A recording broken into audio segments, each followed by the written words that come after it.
Good morning, friends.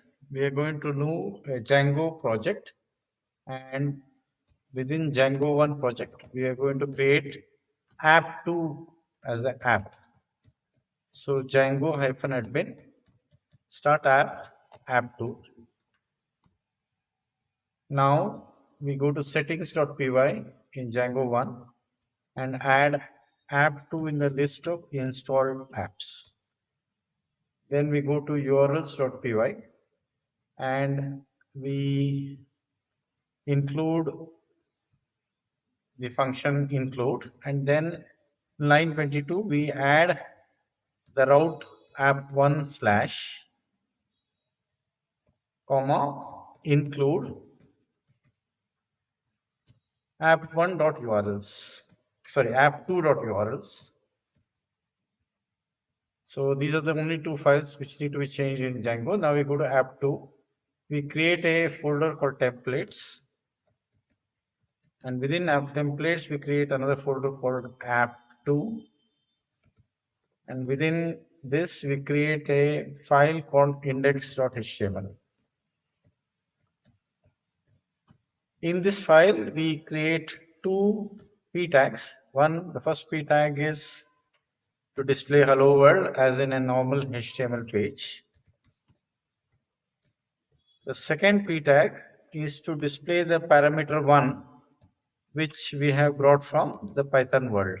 So that is enclosed in double flower brackets, and we write param1. Param1 is going to be replaced by the item which has been brought from the Python world.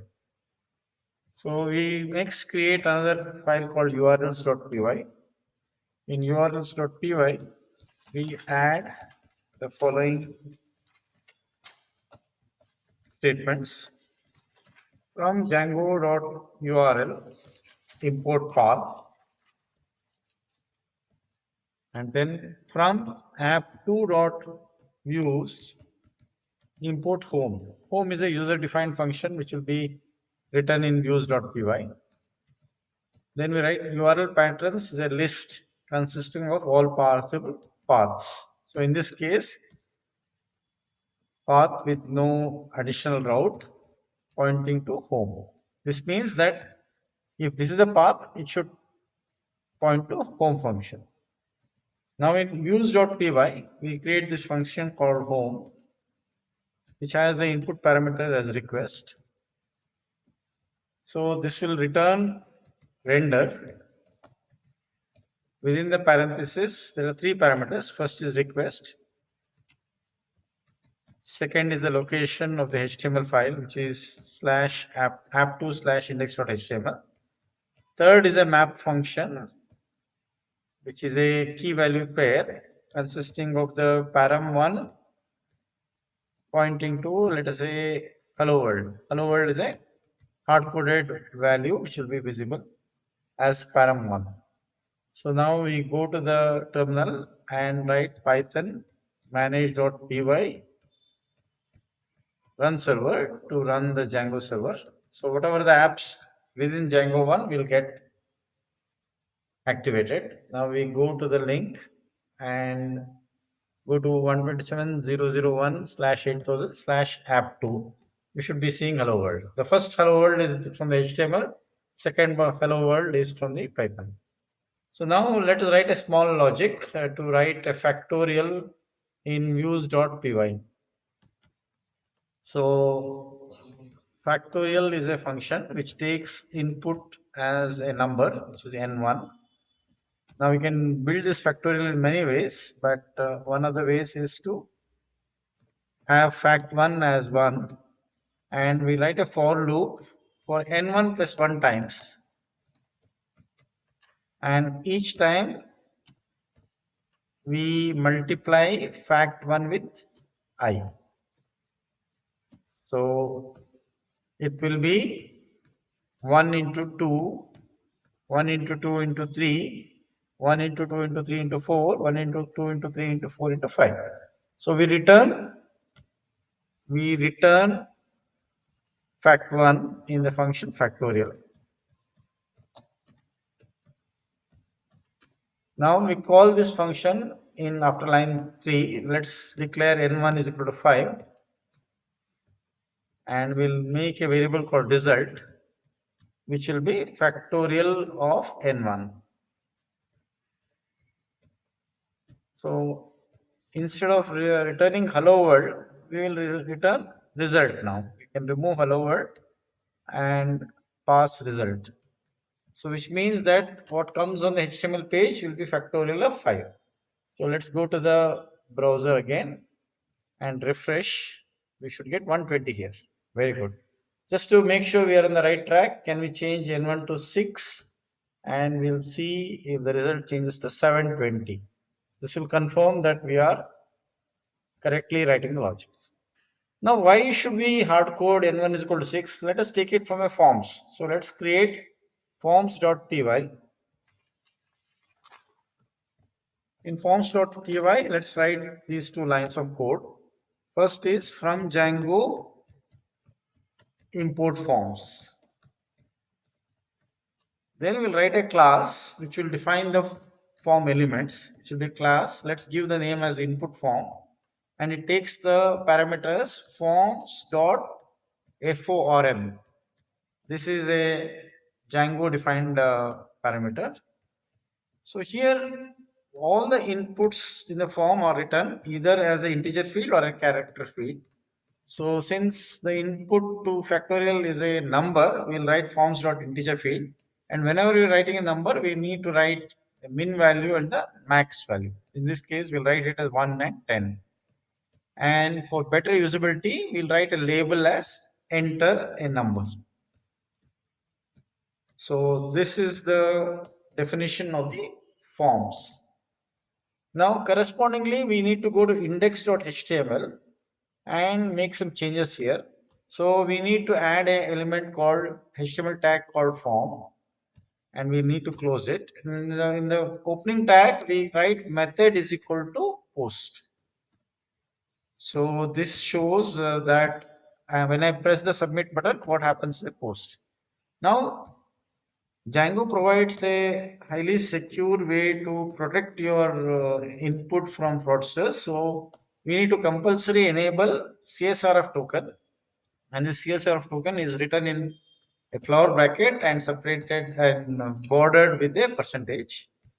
Now each element of the form will go as a p tag, so we need to call form dot as underscore p within double flower brackets, and then we need to have a button to initiate the form submission. So button type will be submit, and the label also can be submit.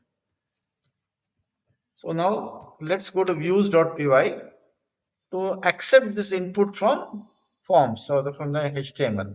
So what do we do now? We create a if statement. If request.method equal post, let us do something.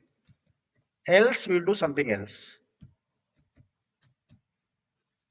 If request.method is equal to post, what do? We need to take whatever is in the input form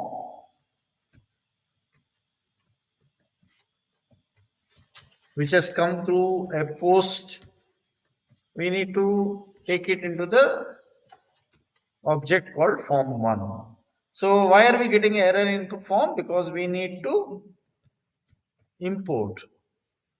We need to import something in. So this will be from Django.app2.forms input form. So I think from app2.forms import input form is sufficient. Let's remove the empty lines here. So now form1 is equal to request.post. Now once form1 is object is formed, let's check whether form1 is valid. So we apply a function called isValid to form1. If it is valid, then we accept this form, we pass it a function called cleaned data. Whatever is the cleaned data is put in the variable data, which is a map, and now from the data map we will take whatever is the parameter called input1. Let's put it to n1. Now we'll pass result is equal to, we'll pass n1 to factorial and the output shall be in result. So factorial of n1. So we can remove the lines 12 and 13 now because they've already been written. And we can return this statement in the same line as the result. So yeah, so this is fine. Now what happens if it is not a post? If it is not a post, okay, we can now include the form right away or we can do it later. Yeah. Now, in case it is not a post, we need to write a else statement. So, if it is not a post, then it has to be a get request. Now, we'll just present the form. Form1 is equal to input form without any items being posted there. Now, for both the functions together, let's return render because any one of those loops, when it comes back, we need to return request, then the path of the HTML. And now here we can present a simple form.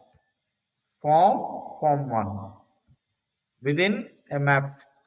So the key is form and the value is form1. Form1 is a user defined object. So now let's go to, so we have a, so let's make it just app2.forms instead of providing Django1.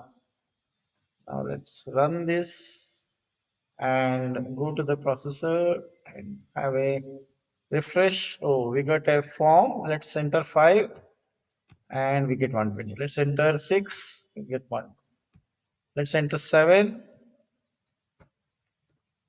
Yeah, this is fine. Yeah, so we have a successful implementation of Factorial. Thank you very much.